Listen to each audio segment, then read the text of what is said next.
used for Wednesday and Thursday, and then Friday we'll do a test. So of course all rules apply where you can use a note card. No, we're not going to do this test like the last test. The last test we just kind of, being that none of the other classes did it, we did it as a class, and that was fun. Um, I still need to put those scores in. I haven't put them in. If you haven't taken the test yet, make sure you come see me. So that's what I have planned. So as you recall, and I'm on page 58 of our books. As you recall, we were talking about lines of best fit. So we have data that's plotted. We have a line of best fit. We'll call it LOB for line of best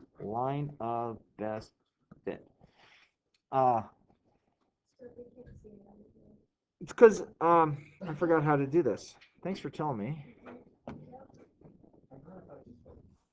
All right. I don't know. 561331.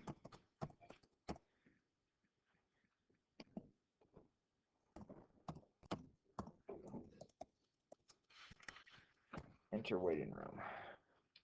Enter waiting room. What? All right, there we are. You can see that now. So line of best fit is the green one, LOBF. And so,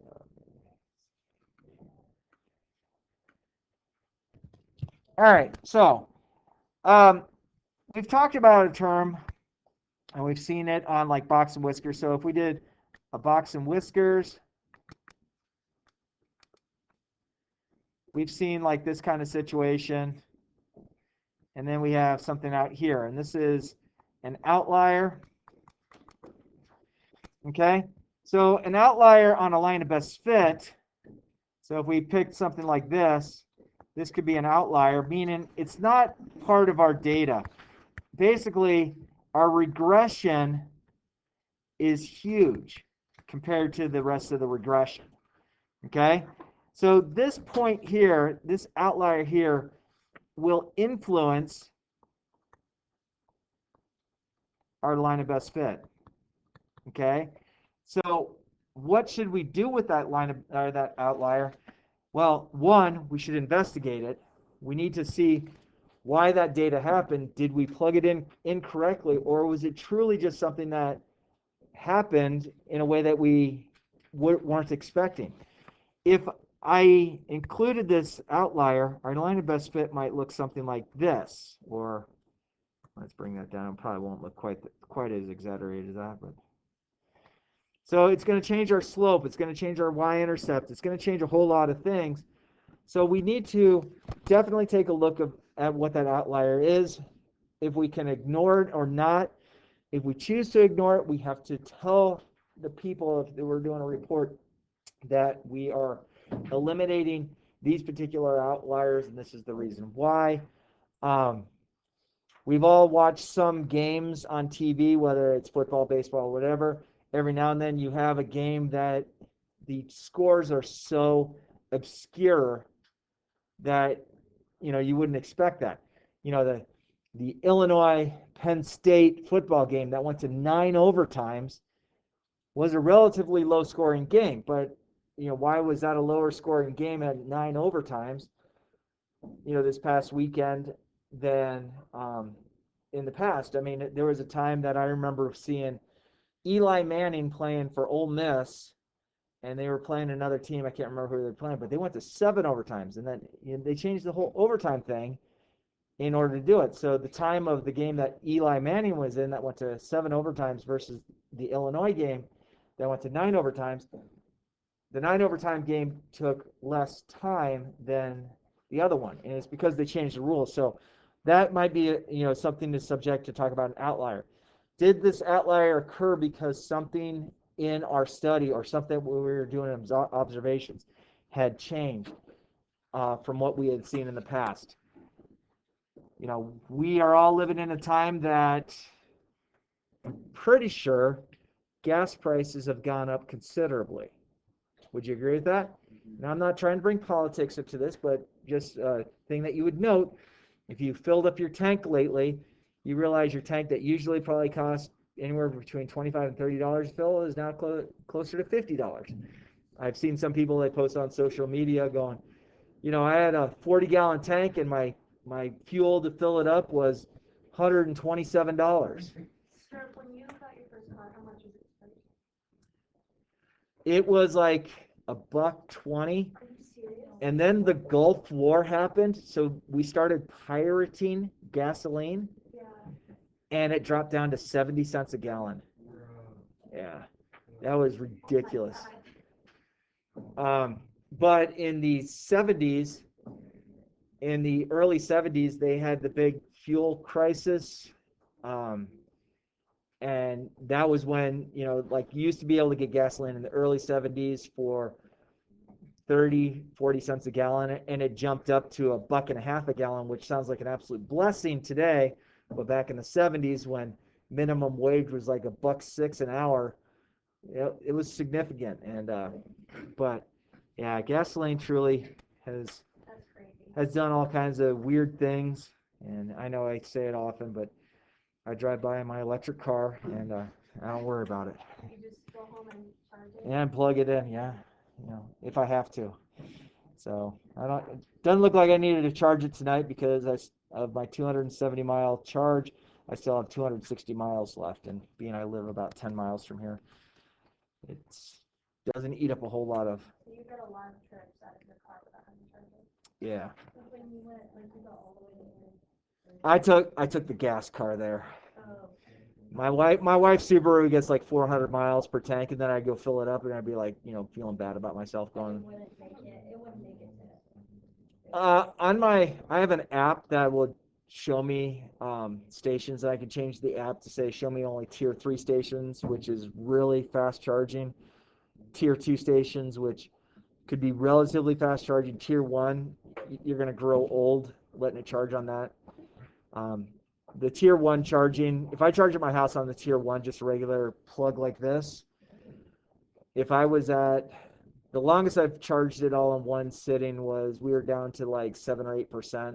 In order to get to 100%, it took 40 hours because it's just a really slow mechanism. But if I took it over to the tier 3, it would take me about an hour to get up to 100%. I mean, it's just, you're talking about, dripping electricity into the system versus just dumping it. And the tier 3, and I'm say it sarcastically, the tier 3, when you plug into a tier 3, you can hear it humming. The sun actually dims because the amount of it's ridiculous, the amount of electricity. You could power a small nation off of that. So all right, so the diagram on 58, it says there is an influential point, and we refer to it as an outlier, and it shifts the regression line. Okay, if you look at my model up here, the pink line versus the green line, is it a huge difference? It depends who you talk to. If you talked about, look at this region here, that's not too far off, but this is getting to be further and further off as you move away from it. The line does not follow the linear trend that the rest of the data shows, so this one would not follow the trend. The one on the paper, they're showing a regression point down here. Outliers are supposed to be investigated. If there's good cause to remove them from the data set, you do so. Okay, and again, you want to explain to people why you are eliminating outliers. So what does a statistician do? In every case, a very reasonable conclusion is to use the regression line to make prediction, but note that the model is unreliable for the kinds of values of the explanatory value that have produced an outlier. So again, I know I said this earlier. I need to be doing something every day other than sitting at home and seeing things that tick me off. We live right next to a middle school out in Littleton, and they don't normally have the same breaks as us. And I started noticing the back way into the middle school, there was no flashing school zone to get there. And so people would drive down Corona Way, which went right along Lee Gulch.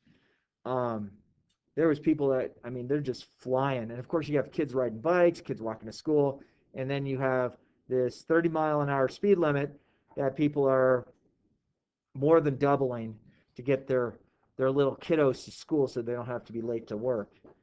And so I contacted the school district and the city on it, and I said, this is what I'm noticing. And so they actually put a thing to collect data, and there was things that were part of their data that really kind of frustrated me. Because it was collecting at 24 hours a day. During the night, you wouldn't see a whole lot of people driving on the road. You usually see somebody around 4:30 in the morning who'd be on the road, which was probably the milk delivery guy. And then you saw, and they were like, oh, if you look at the regression model over the whole period, the rate of speed is not really that great. But if you look between the times of 7:30 to 8:15 a.m. when people are going to school, there was a high rate of speed, and then at the end of the day, between 3:15 and 3:45, these were the regions that had the greatest amount of speed and the largest amount of traffic, because that's when school started or it's when school ended. And so the city was trying to be lazy, saying, oh, the average speed is not that bad. But I tried pointing out to them, I said, please recognize these times. And these are times that the school's flashing signs would be going.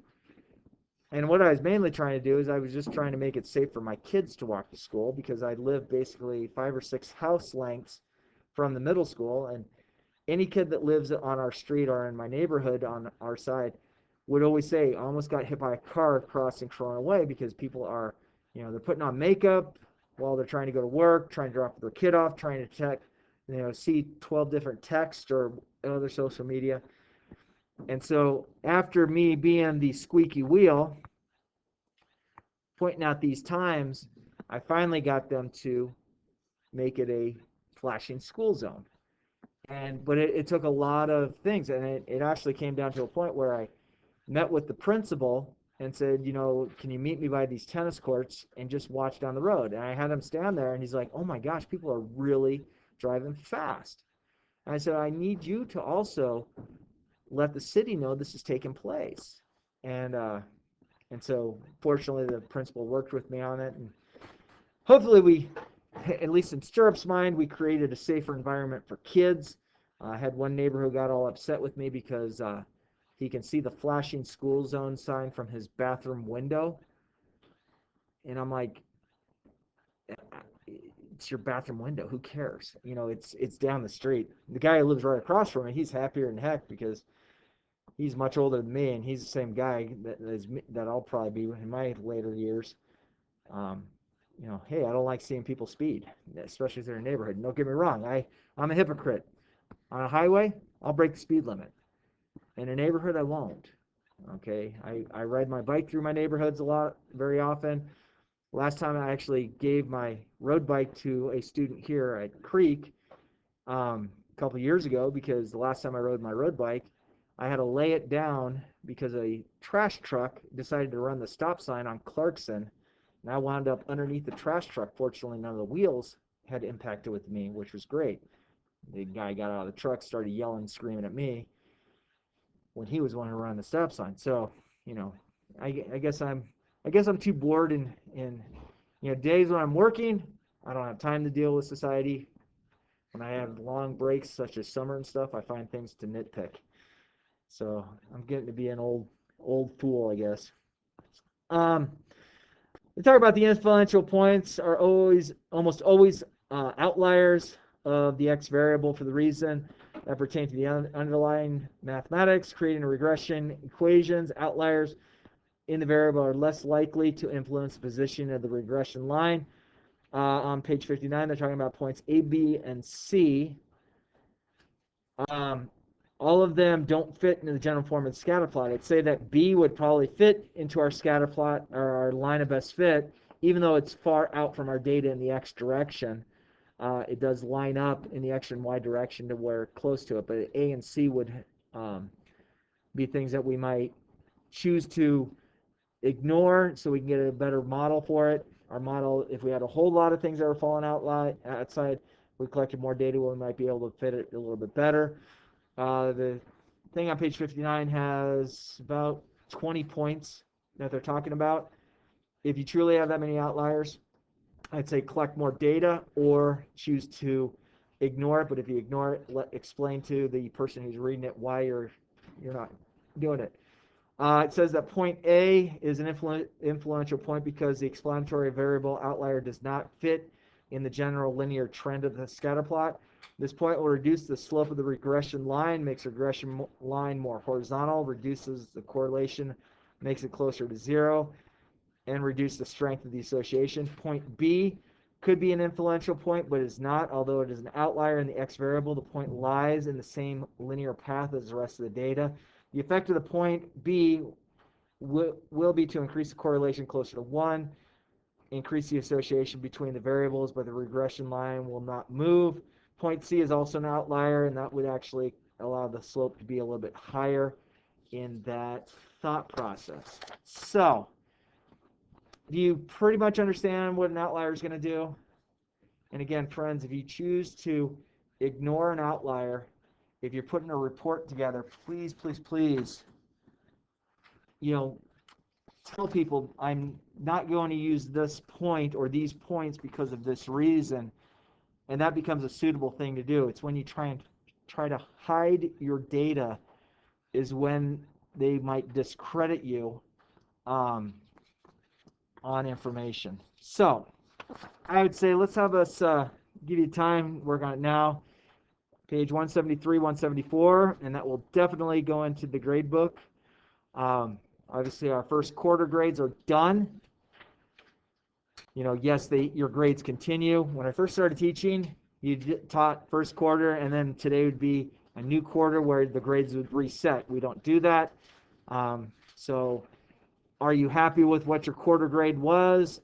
If so, keep doing what you're doing. If you're not happy with what it was, perhaps this is the time that you can start influencing what your grade becomes.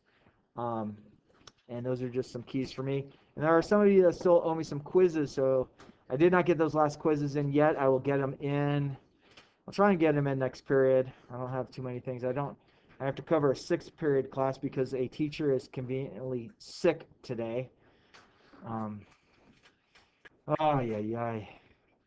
But life is life, right? Did all of you have a nice break? Was it good? Yeah.